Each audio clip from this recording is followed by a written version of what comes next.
Hey YouTube, Snowman here. Just got to the job site. We're out in a place called Mars, PA. Job site's called Cypress Fields. And it's been raining on and off for days. And we're gonna go down and look at what we have to deal with. So, you look around here, it's just nothing but mud. And just everything. There's some more rain coming.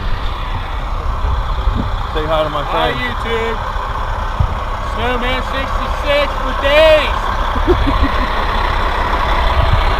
All right. Get your hip waders on. It's muddy. Imagine down here where he's digging out. Yeah.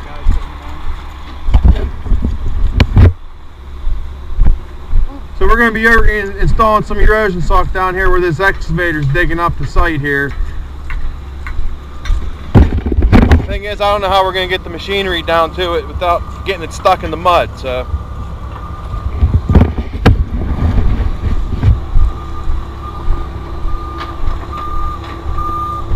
And all the socks are going to go right down here along the... Where he's pulling the slope back. Yeah. Start right here at this construction fence, and we're just going to run along the tree line here, I guess. We'll find out.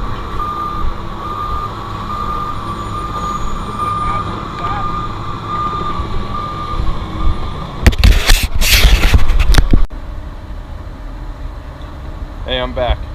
Hey, I just wanted to go over the operation of this machine.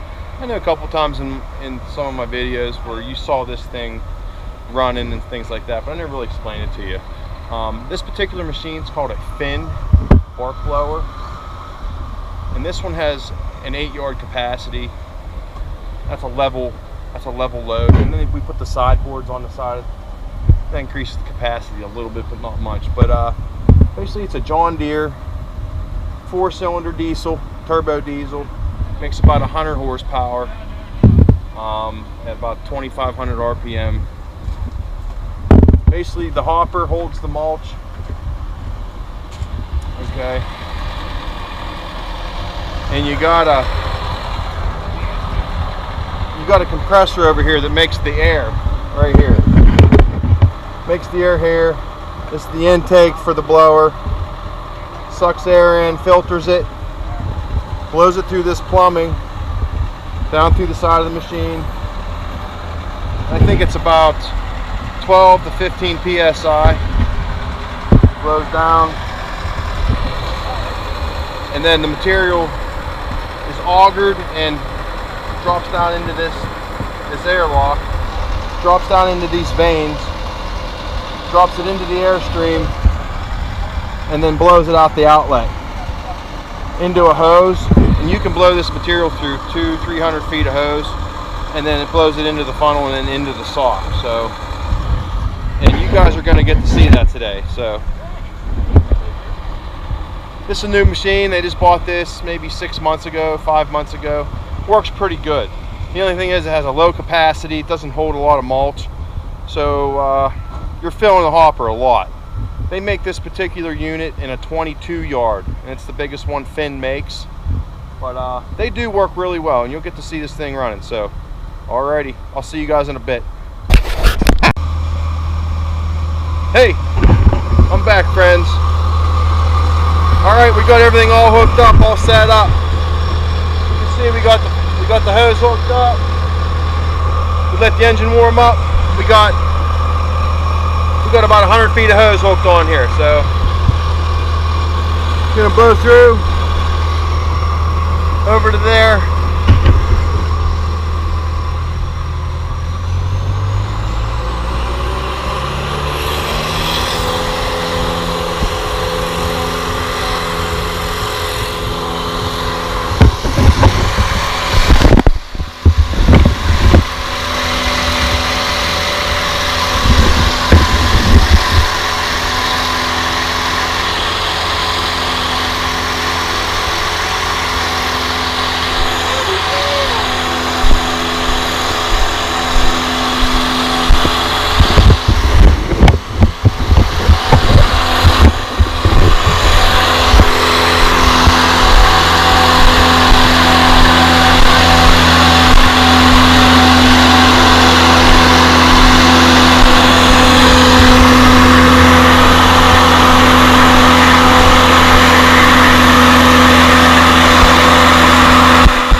I'll talk to you guys in a little bit. Okay, next step is once you get your front of sock in, you got to do a backfill. You got to blow some mulch up against the edge of the sock, and that's just part of the spec that they want. So you'll get to see it. So, all right. Just so you know, some of the guys I work with, they like to use foul language, and I do too. But when I'm on camera, you guys might hear a little bit here and there. I'm going to try to edit that out if I can. I'm not sure, but I don't think anything happened yet. But all right, I'll just show you the process of blowing the backfill up against the sock. So here we go.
Go load back up. All right, YouTube. We're all empty. We need to go back out to our mulch facility and get loaded up. So pretty muddy today. It rained all morning, poured pretty hard. So hopefully I can get out of here without being stuck. Because on the back of this truck, there's no place to tie off and tow me out anywhere. So it's a Ford, not a bad truck. It's got a V10. It's got a V10 motor in it, so it wasn't so bad. Woo! Anyhow,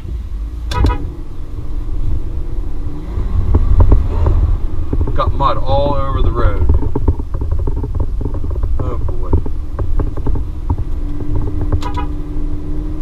Thanks, Cody. That's my buddy Cody. He's been getting on the channel and watching my stuff, so he enjoys it. Anyhow, I'm gonna try to turn around, I think, right here. Anyhow,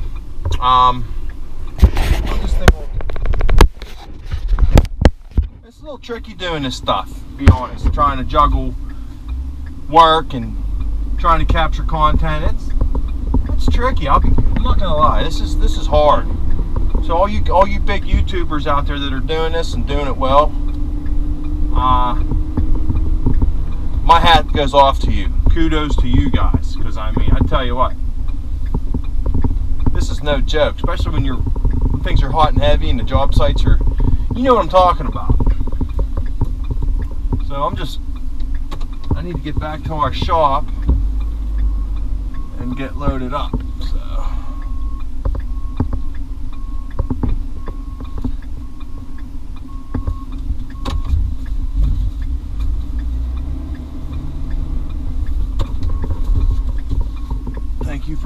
impatient people. A lot of times you hold people up, people get upset. People trying to go somewhere. Or, you know, I understand if you're trying to get to work early or on time. Tricky. Hey, turn the four-ways on and make sure you give them that old courtesy wave, and that's about it. So, yeah, we're just dealing with a lot of mud. I got mud all over this road, and that's a big no-no around here. You can get a big fine. But they got broom trucks and stuff like that. We'll clean the mud off. So, all right. Well, we're gonna head out to our mulch supply, and we're gonna get reloaded. Hopefully, we have enough to finish this one. So, if not, we'll just have to make a third trip. This is how it is. All right. I'll see you guys in a bit. Over and out, Snowman.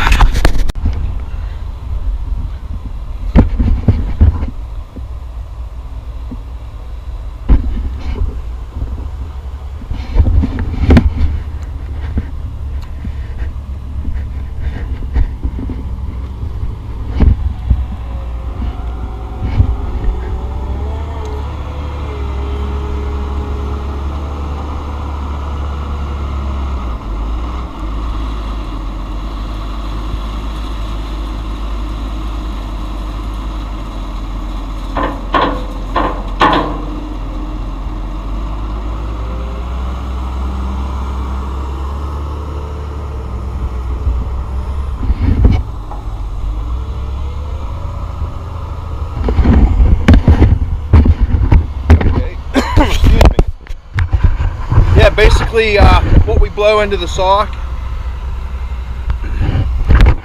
this is pretty much what it is.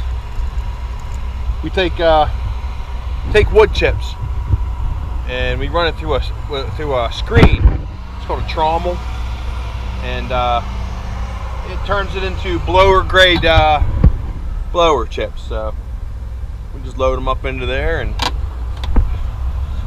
yeah, my co-worker, his name's Blaze. He's a hard-working guy.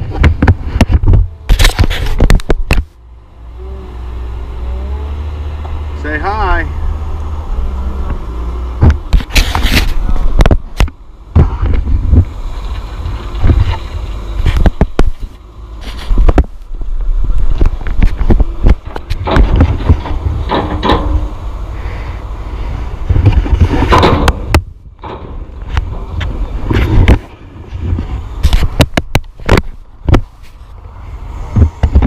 My mount broke. Uh-oh, I don't know what to do now. It's still working. I don't even know how that happened. It's cracked. Ah, rats. Alright, well, I guess I'll have to go find some more of those. Alright, well, I'll see you guys in a bit. Over and out. YouTube, I'm back. Heading back for load number. This is load number 3. Went to the job site, loaded up once, and then this is my second going back and getting loaded up. So they added a bunch more onto the job, and like I showed you before, it rained all day yesterday and rained all morning. So like I got this 2018 F550 truck here. It's spotless. Like, it's spotless. Now it's all covered in mud, and so after, you know, slopping in the mud all day and getting rained on and all this other stuff, here I am. I'm whining and complaining now, but now I got to clean my truck. But I guess they're paying me to do it, so I'll do it. But yeah, one of the things I always, Fridays, you know, the last day of the week, you know, we're going strong, going hard. But I'll be honest with you, the ultimate goal today is just to get over with this thing and start the weekend, because we talked about it before, and I'm sure everybody else will agree. Weekends are gold. You know, you start messing with a man's weekend, you start having trouble. So yeah, one thing I did notice about these cameras is, I don't know if it's the settings I have it on, or if it's on high definition, the batteries go quick, real quick. I don't know. I bought the lithium ion GoPro batteries, and they still they get used up quick. They charge quick, but they get used up quick. I got 7 batteries. I got 7 of them, and I got quick chargers with them. I just charge them up, throw them in my bag, and just do battery switches. But I need to figure out a way to separate dead batteries with, you know, good batteries. Probably just have a separate bag, one for dead, one for good. I don't know. This whole the GoPro camera and everything, it's crazy. Being organized enough, you know, to be able to capture video at good times, and having your equipment ready, and like some of this stuff is it's sensitive. Like, you just can't go throwing it around and, you know, have muddy fingers and muddy hands, and just, you know, you got to be careful. You don't want dirt falling down inside the battery compartment. You don't want to be scratching up your lenses. And yeah, this is I'm not gonna say stressful, but it's just like, man, I want to keep my camera equipment nice, you know. And man, you get rain and mud and all this other stuff. And I got this camera case on there. It's like, I like it on there, but I guess it muffles the volume and the sound. But I guess whenever I'm working and riding my bike, I'm gonna have it on there, unless there's a way that you can. I wonder if you could drill a hole into it and let more sound in. I don't know. Or I don't know. I'm learning. I see all the comments in the comment section. You know, you'll learn it, you'll get it. So I'm just gonna keep on keeping on. You know, maybe these videos will get more. They'll get more techie, I guess you could call them. You know, I want to get on there on some kind of program and edit these different little clips together, and maybe add some text and some effects. So, hey, I'm just gonna go home and have to play around with it and see what I get from it. So, alrighty, well, I'm just pulling up to the ramp. I'm gonna get loaded up again, and then you'll see me again here in a little bit. All right, over and out. Snowman 66. Be kind.